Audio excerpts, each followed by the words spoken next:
Don't say shit today, Joe. No, I want to tell the American people. I love it. And that's how you can tell the vice president is a real black woman. You don't see her nowhere. She ain't at the mall, at the club, nothing. She in her room at the White House.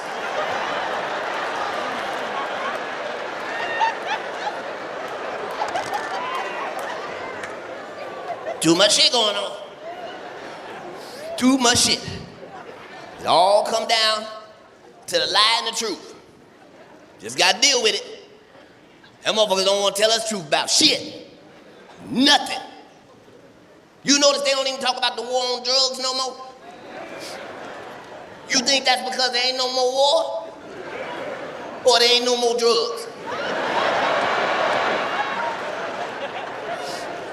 They don't tell us shit.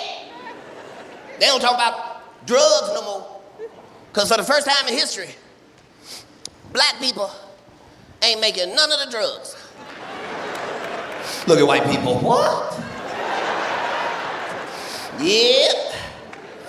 Yep, I know white people, you finding what I'm saying hard to believe. I'm gonna tell you a statistic's gonna blow your fucking mind. There are 0 niggas making fentanyl.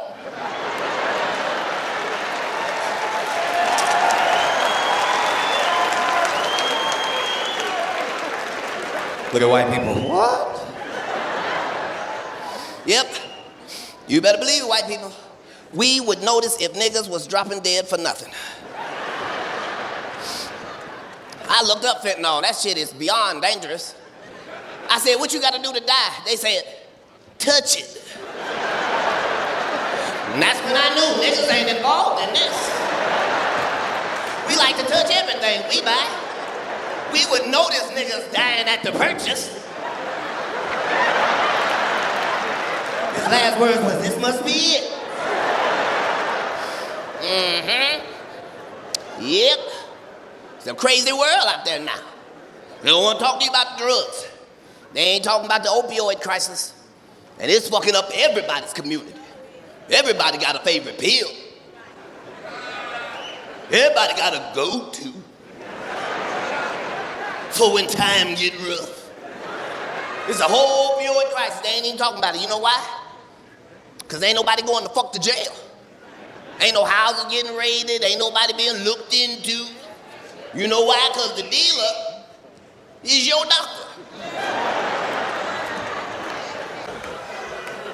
Oh, buddy. Yep. Yeah, the handicaps are the new people I punch down on. To be honest with you, I've been trying to repair my relationship with the transgender community because I don't want them to think that I don't like them. And you know how I've been repairing it? I wrote a play. I did, because I know that gays love plays. It's a very sad play, but it's moving. It's about a black transgender woman whose pronoun is sadly nigger.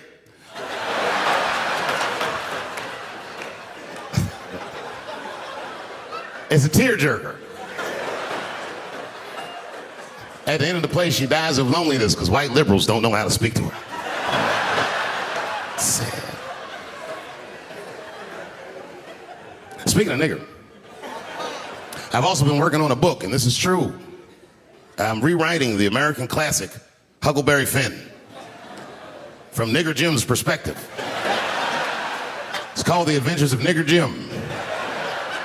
That's how the book starts. Huckleberry Finn walks up to him and goes, so you're Nigger Jim. And he's like, yo, I just said Jim. What's your name, little buddy? Huckleberry Finn's my name. What? Huckleberry? That's your real name? God-given. You know what? Just call me Nigger Jim. It's fine. I don't care if you are black or white or whatever. If you ever meet a white person named Huckleberry, he has less money than you. That is the white, trashiest name I've ever heard in my fucking life. If you have a name like Huckleberry, you're doomed to fail. If I was in court and my lawyer came up and was like, I am your attorney, Huckleberry Finn, I'd be like, uh-oh, I'm going to jail. God forbid I ever go to jail. But if I do, I hope it's in California. Because as soon as the judge sentenced me, I'll be like, Your Honor, before you sentence me, I just went to court to know I identify as a woman. Send me to women's jail. And as soon as I get in there, you know what I'm gonna be doing? Give me a fruit cocktail, bitch, before I knock your motherfucking teeth out. I'm a girl just like you, bitch. Come over here and suck this girl dick I got. Don't make me explain myself. I'm a girl.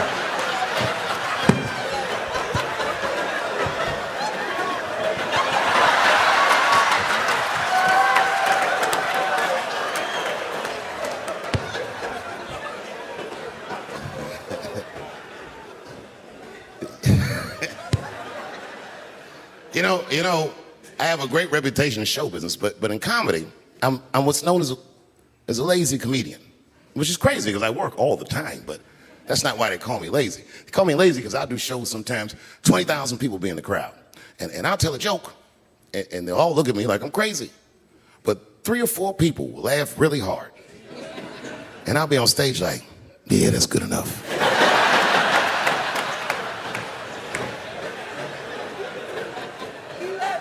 Well, this next joke is one of those jokes that it's not, you know what I mean? I like to tell it, but it never does good.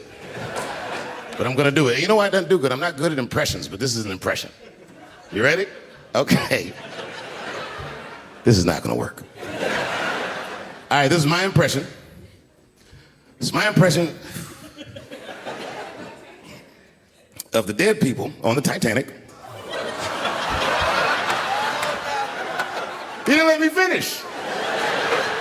This is my impression of the dead people on the Titanic as the submersible was approaching their ship.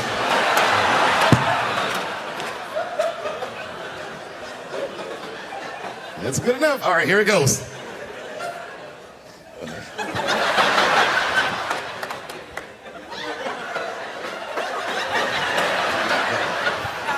I'm gonna do it. Okay, here it goes.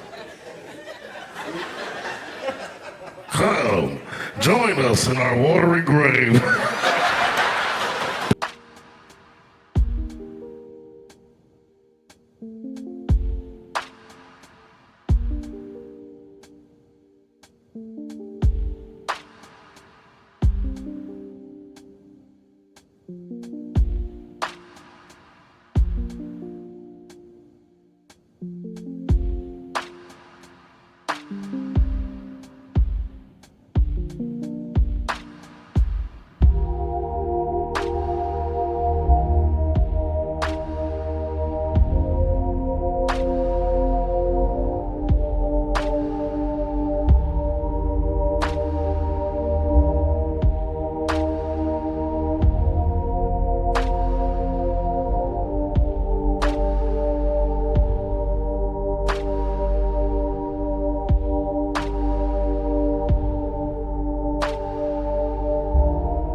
Buddy, that's funny to me. Listen, that is a funny way to die. 20 years from now, on my 70th birthday, I'm gonna take a submersible to see the submersible. Hopefully by then it should work. My wife hates that joke. You know, do you know this strip club in DC called Camelot? Is that still open? Well, I know what I'm doing after the show. I gotta tell you. The other day, my wife called me creepy. You know, I frequent strip clubs. I don't want, you know, it's something I like to do. And my wife said I was creepy because I go to strip clubs by myself. Is that creepy? I think that's better than going with the fellas. That's creepy to me. Hey, y'all, let's all go to the strip club and get our dicks hard together as a group of friends. Drive home in a quiet car and not talk about any of the things we've seen or done. No, nigga, I go by myself. But my wife doesn't understand. why I go to the strip club. It has nothing to do with sex, you understand? I need a pinch of sexual energy in the room to relax, but it's more about being out. I like the music. A few naked chicks in there just makes me feel good, but I'm not trying to like socialize or meet anybody. You know, sometimes I go to the strip club and I bring a book. I do, and I sit right by the stage because the reading light is better.